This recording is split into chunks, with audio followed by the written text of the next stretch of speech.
Okay, this question is about the scientific research of linguistics. Okay, um, which of the following is not a scientific investigation on language? Remember that the outcome of a scientific investigation must be a falsifiable claim. Okay, it means that when you before you do a scientific research or investigation, you are going to have a very specific prediction about the outcome of the investigation. So if the outcome says a fact of A, and your prediction is a fact of B, then it means that your prediction is false. However, the investigation is a scientific one because you are asking a falsifiable claim. And the successful scientific research is that you are asking a falsifiable claim, and however, it is not falsified because it's true. Okay, so we can bearing this in mind. Let's take a look at all these scientific researches, investigations, to see whether they are scientific investigations. Okay, so first one is to find out whether male or female characters in Shakespeare have longer sentences. Um, so if you have some theory in mind saying that maybe female characters always have longer sentences, then you can investigate. You can do an investigation on this topic, and then you are going to find, oh yes, females characters have always have longer sentences. Then your claim is true. However, it is always possible that you find the the opposite outcome. Maybe female characters have longer sentences. So actually, this is a scientific investigation because the claim is falsifiable. Okay, and we can skip the second one for the time being, and then we can see this one where the children learn all vowels of English before or after they learn all the consonants.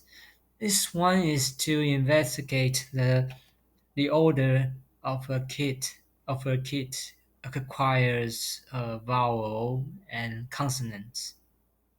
Which one is the first one that they learned? Okay, so this is also for this one. There is also a specific prediction, and then you do this investigation to find out whether your prediction is true or false. So this is a falsifiable claim and a scientific investigation as well. Okay, and for this one to find out whether all languages have the vowel R, as in English father. So for this topic, you are going to go over all the human languages and to find out whether language A have this sound, whether language B have this sound, and goes on and on. And for this claim, you are going to make a prediction of you are going to make a prediction that all language have a sound or not all language have a sound, right? So actually, you have a specific predictions. You have specific predictions, and the predictions are falsifiable. So this one again is a scientific investigation. Okay, and the final one, no, sorry, not the final one, the last one, and we have this one as well.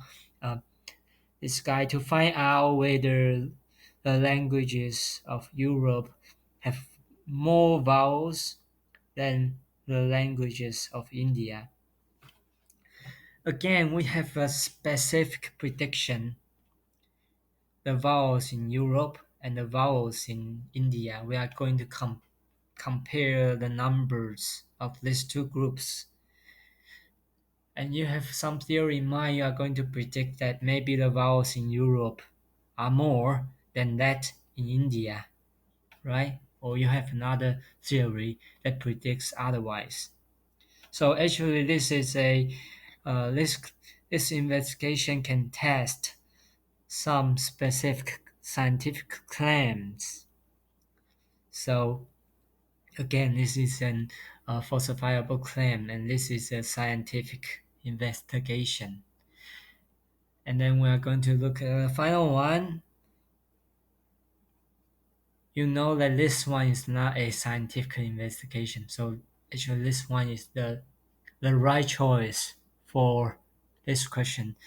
To write novels and poetry to understand the intrinsicity of expression that some language provides. This one do not have any specific predictions. You just want to write a novel to appreciate the complexity of a language. So it's really hard to get some specific result of this way in out of this way of investigation. And actually different different persons doing the same thing would have different result, right? So this will not be a scientific research. Okay.